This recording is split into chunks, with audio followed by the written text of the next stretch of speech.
السلام على الحسين وعلى علي بن الحسين وعلى أولاد الحسين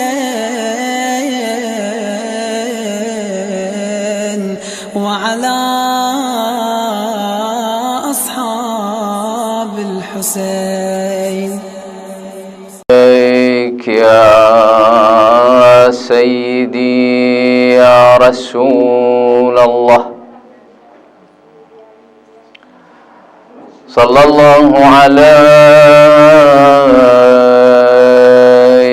يا أبا عبد الله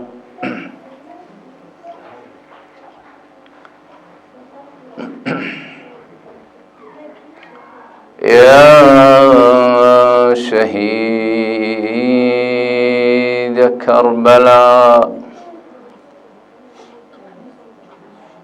يا ليتنا كنا معكم سيدي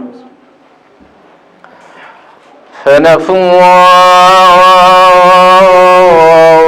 فوزا عظيمة.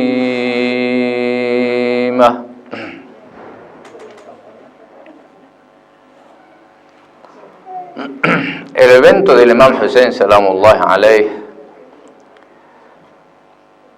este acontecimiento histórico y trágico a la vez, cada vez que intentamos mirarlo desde distintos ángulos y diferentes perspectivas, te encuentras con nuevos valores, entiendes más y con profundidad el propósito, el fondo, el trasfondo, la filosofía, el espíritu del levantamiento y el alzamiento del Imam Hussein Salamullah alayh. O sea, la revolución del Imam Hussein Salamullah alayh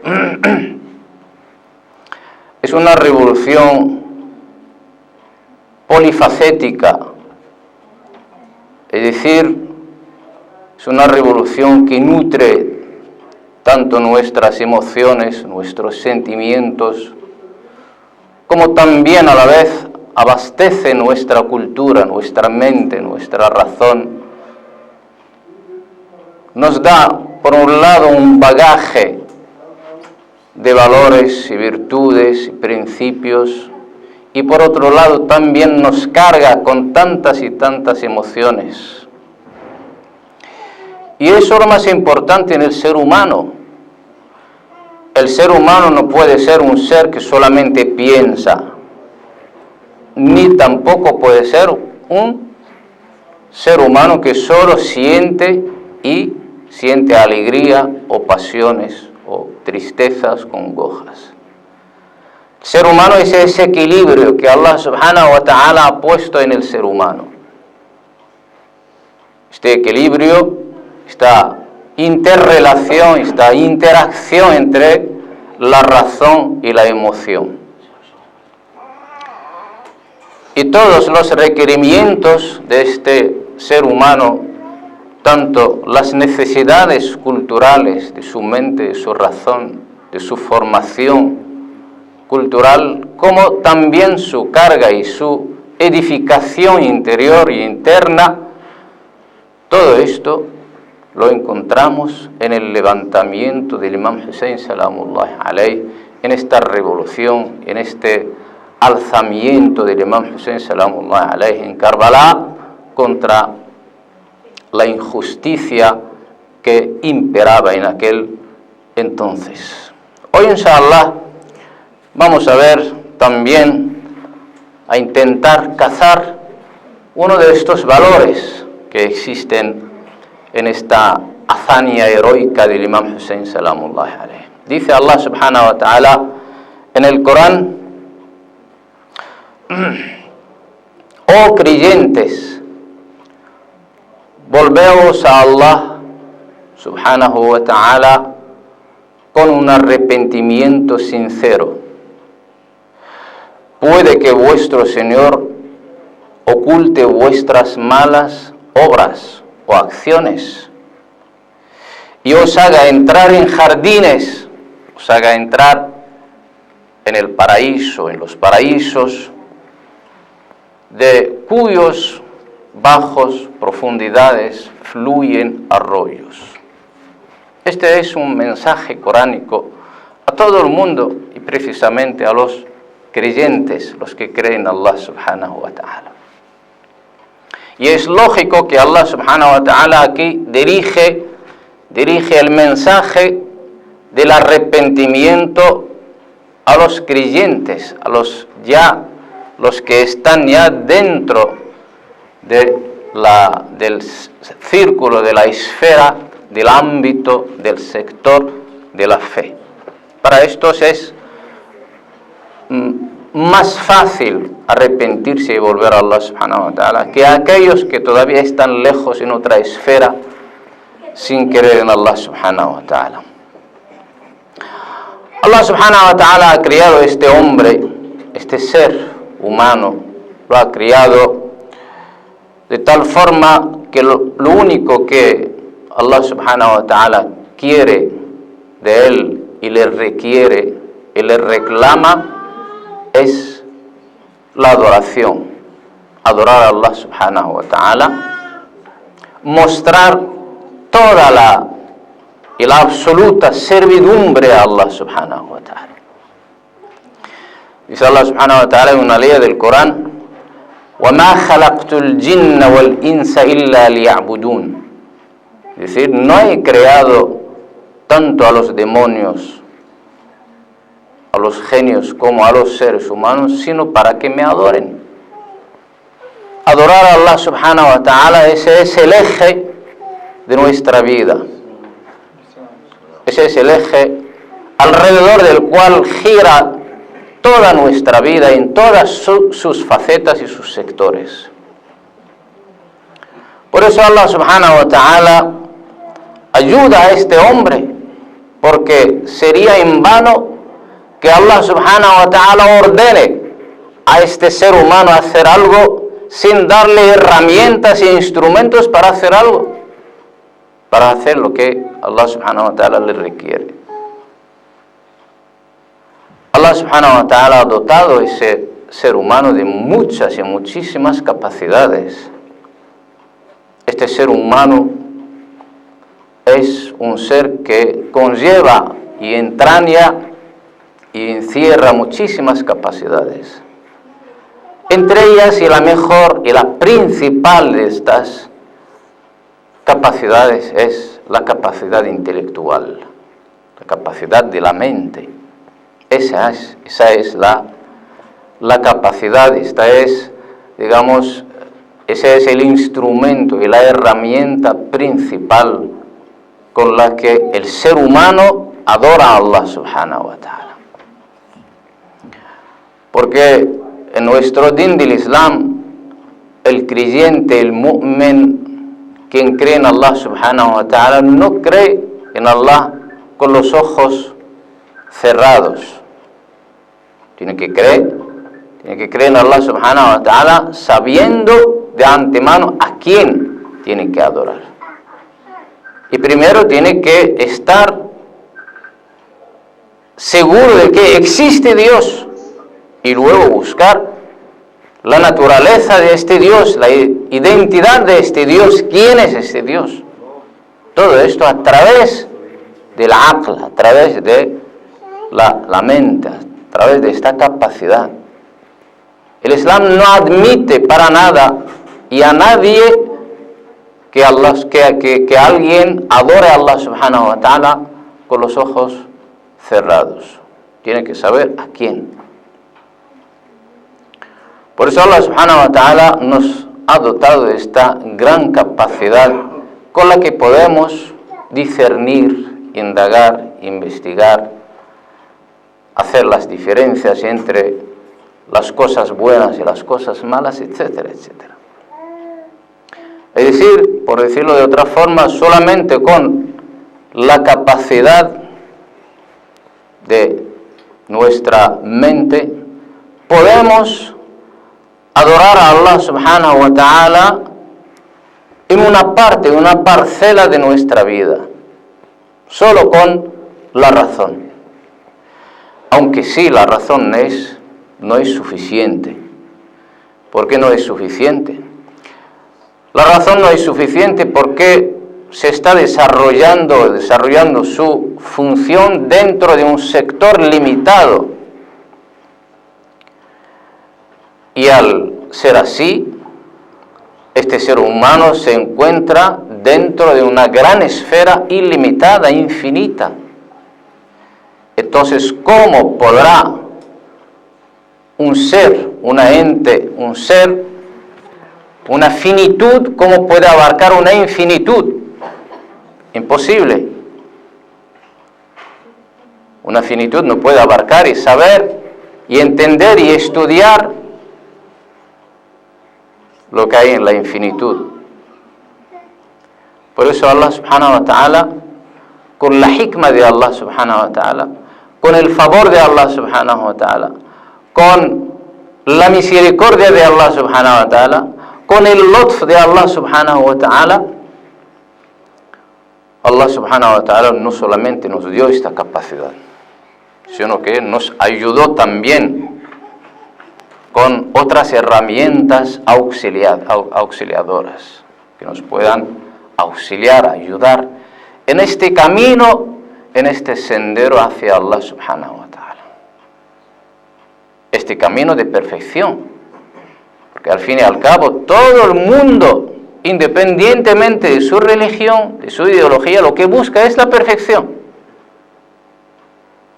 Ahora, la diferencia está en el concepto y la concepción está en cada uno como entiende la perfección.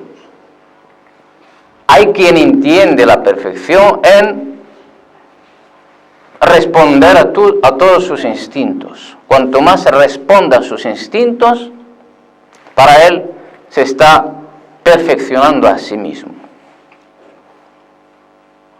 Hay otros no, desde el punto de vista, desde el ángulo, desde la perspectiva de la creencia del Islam, de cualquier religión que no sea tergiversada, la perfección del ser humano no solamente reside en abastecer, digamos, las necesidades corporales y físicas, sino también hay que cubrir la otra faceta, la otra parte que es la espiritual. Cuando se cubren estas dos, ahí donde podemos encontrar la verdadera perfección del ser humano. Para no explayarnos tanto en esto y salir del tema, volvemos a decir que Allah subhanahu wa ta'ala nos ha dotado esta capacidad que es la razón, pero esta razón tampoco puede cubrir todas las necesidades nuestras del ser humano. Por eso Allah subhanahu wa ta'ala también mandó y envió a los profetas y a los mensajeros a lo largo y ancho de la historia para ayudar a este hombre, porque cuando utiliza y se vale de su mente, llega a ciertas realidades, pero llega en un tiempo, en un momento dado, y llega a una esfera, llega a un tiempo, a un terreno en que ya la razón se rinde, no nos puede responder. Entonces de ahí se toma el relevo el profeta, el mensajero o el abaceda, es decir, digamos, el que viene después, después del imán, me refiero. Ellos son los que ayudan al ser humano para llegar a esta perfección. O el profeta, o los mensajeros, o el califa, digamos, el califa imam, o el abacea no el abaceda, el abacea. ¿Por qué? Porque a pesar de que, como dijimos antes, la razón tiene esta capacidad, incurre en errores, incurren muchísimos errores. Por eso, solamente con la razón no puede uno llegar a vivir con tanta perfección requerida.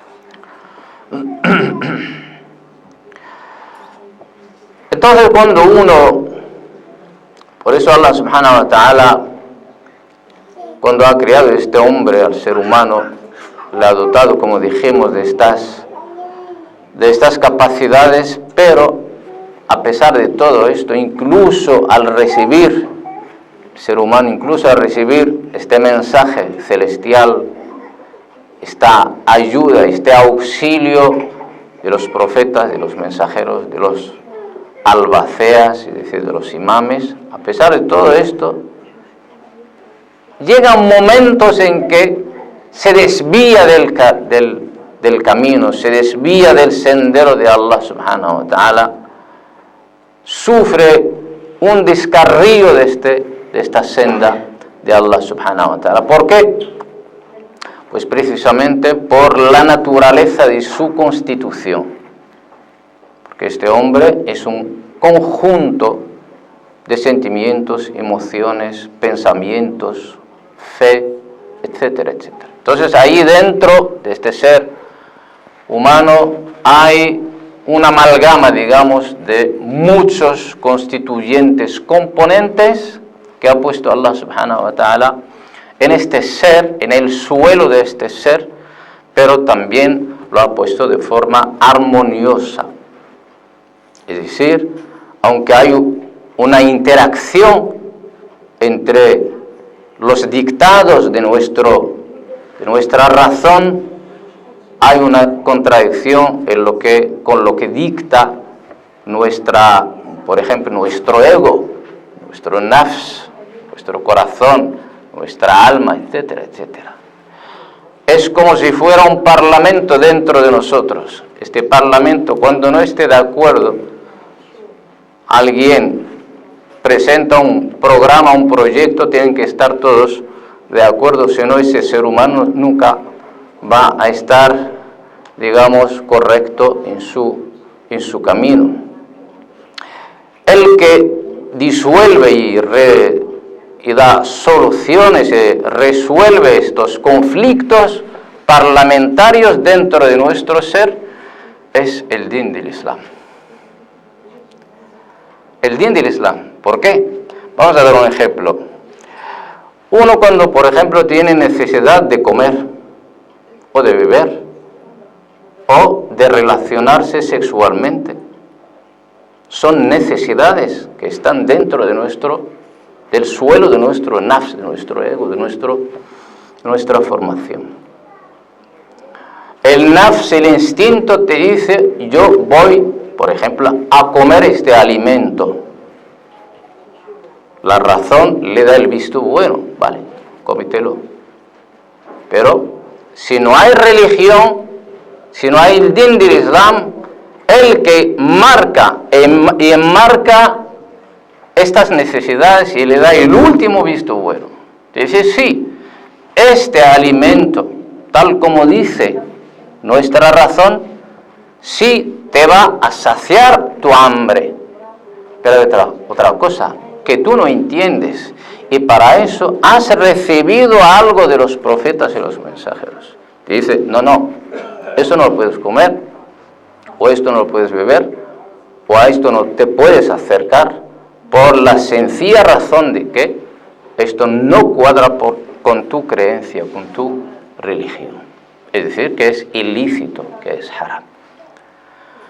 Entonces, con esto el ser humano se va guiando en este camino, en este sendero, hacia la perfección y hacia la complacencia de Allah subhanahu wa ta'ala. Pero vuelvo a decir, a pesar de todo esto, el ser humano está en este mundo terrenal en que nos ha puesto Allah subhanahu wa ta'ala, no para ser un mundo de los infalibles, infalibles hay unos pocos.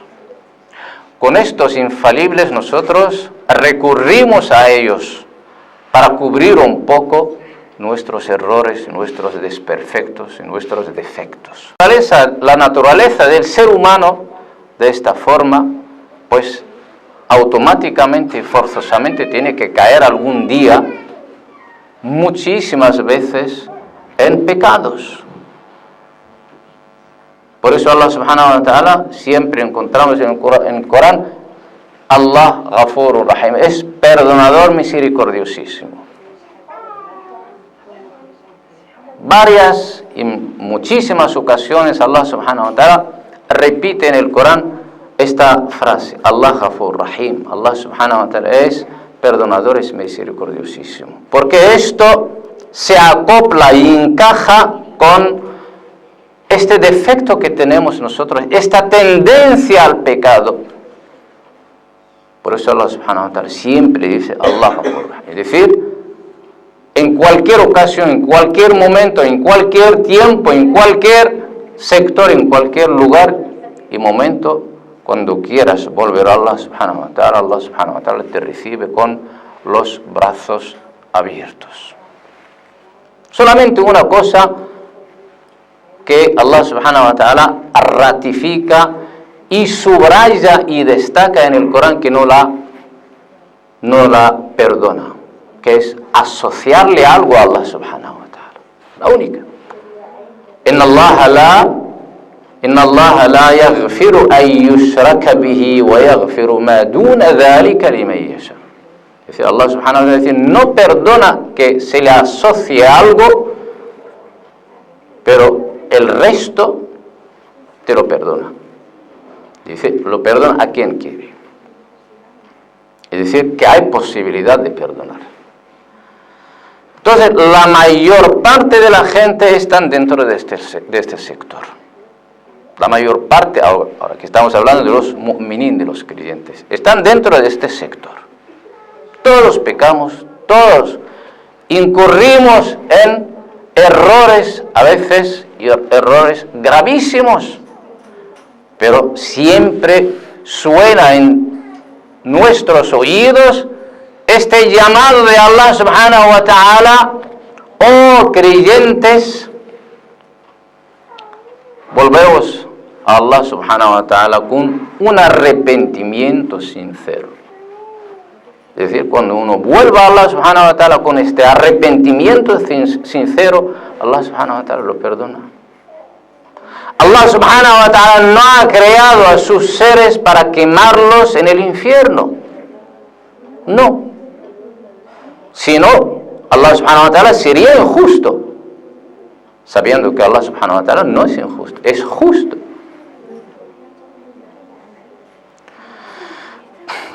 Entonces,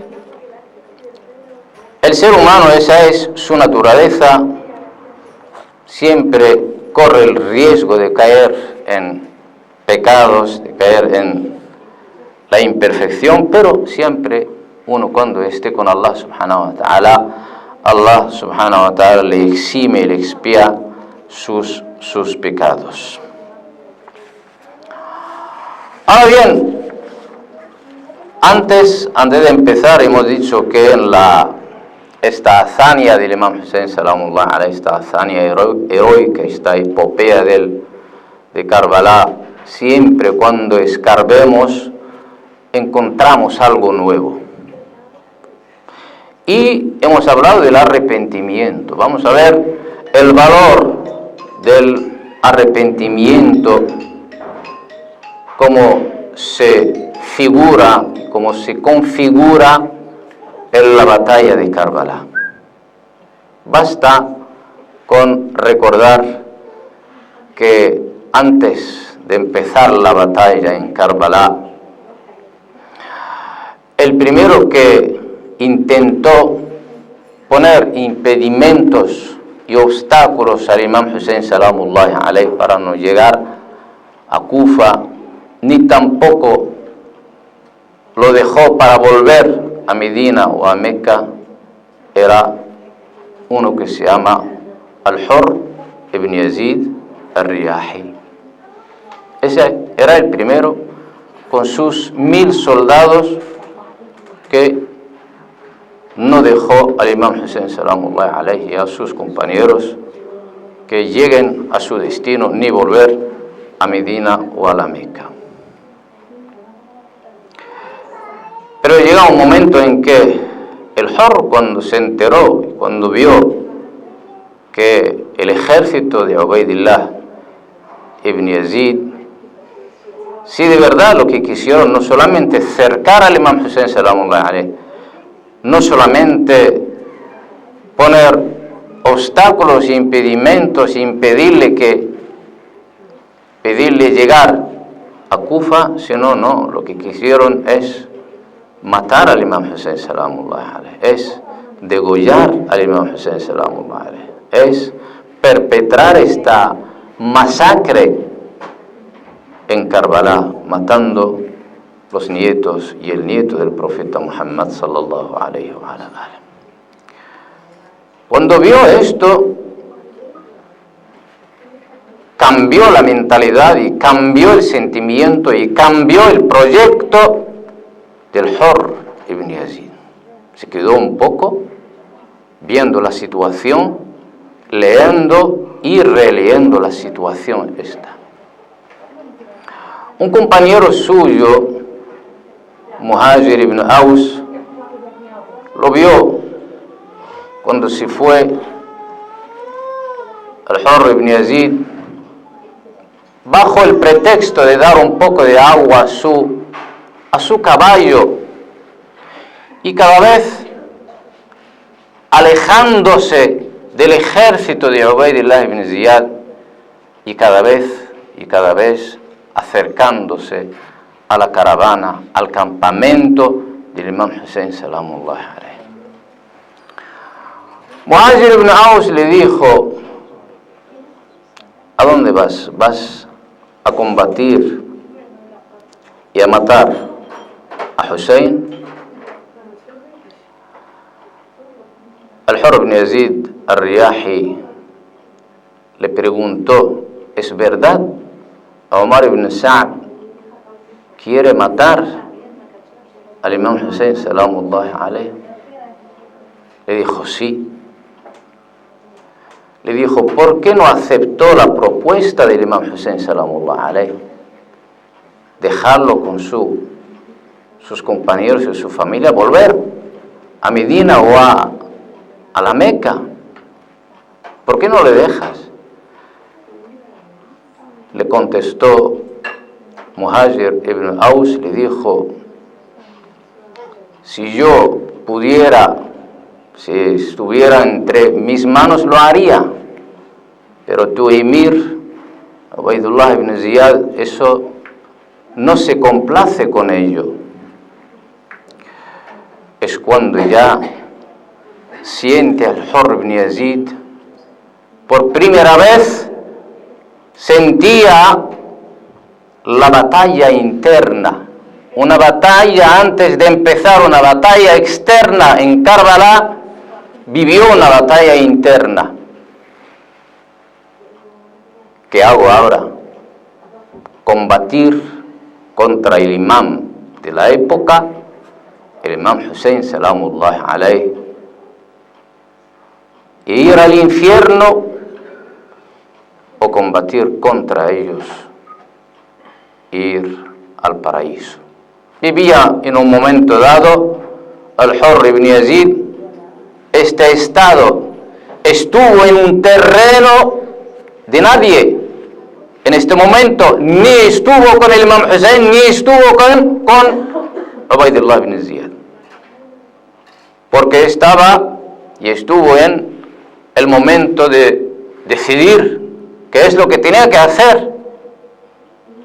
Tiene que decidir dónde estaría su destino, el destino hacia paraíso o el destino hacia el infierno. En este momento lo vio Muhajir ibn Aus temblando, y le dijo: Muhajir ibn Aus, le dijo: ¿por qué tiemblas? Que nunca te he visto temblar.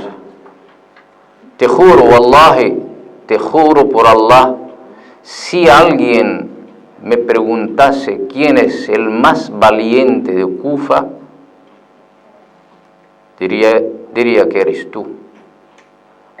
¿Por qué tiemblas? Le contestó el Hurr ibn Yazid, le dijo, me veo eligiendo entre el camino del infierno y el camino del paraíso. Pero wallahi juro que no elegiré sino el camino del paraíso. Entonces es cuando incitó a su caballo, lanzándose hacia donde está el Imam Hussein salamullahi alayhi. Cuando llegó al Hurr ibn Yazid al-Riyahi, con su cabeza inclinada, le daba vergüenza ante su imam, el Imam Hussein salamullahi alayhi. Preguntó al Imam Hussein salamullahi alayhi, ¿soy yo quien impidió que tú y tus compañeros siguierais el camino hacia Kufa? ¿Soy yo el primero que os cercó en este terreno, en este desierto? Oh imam mío, yo estoy arrepentido de lo que hice. ¡Ay! Allah subhanahu wa ta'ala acepta mi arrepentimiento. Le dijo el Imam Hussein salamullahi alayhi, sí, Allah subhanahu wa ta'ala acepta tu arrepentimiento. Mientras tú vuelves a Allah subhanahu wa ta'ala te acepta. Allah es indulgente, Allah es perdonador, Allah acepta el arrepentimiento de cualquiera. Entonces, para asegurarse más, al Hurr ibn Yazid al-Riyahi le dijo, como yo fui quien combatió contra vosotros y impidió que tú no llegues o no llegarías a Kufa ni volverías a Medina y a la Meca, yo voy a ser ante tus manos, voy a ser el primero que caiga mártir en este terreno, en este desierto de Karbala. ¿Me permites, oh imam? Dijo, sí, te permito.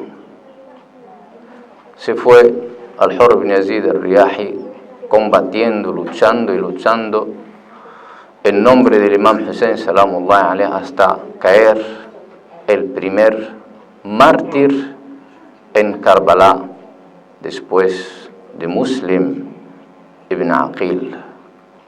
El Imam Hussein salamullahi alayhi se dirigió hacia donde cayó al Hurr ibn Yazid al-Riyahi, lo miró, lo tapó y le dijo, tal como te ha llamado tu madre, al-Hurr, es decir, libre, en árabe el Hurr significa libre, tal como te ha llamado tu madre, eres Hurr, eres libre en este mundo y en el mundo del más allá. La paz de Allah subhanahu wa ta'ala, la paz de Allah subhanahu wa ta'ala sea con al-Hurr ibn Yazid al-Riyahi, el día que nació y el día que fue martirizado y el día que vuelva vivo otra vez. Wassalamu ala al-Husayn wa ala Ali ibn al-Husayn wa ala awlad al-Husayn wa ala ashab al-Husayn أبدا ما بقيت وبقي الليل والنهار وصلى الله على سيدنا وحبيبنا أبي القاسم محمد اللهم صل على محمد وآل محمد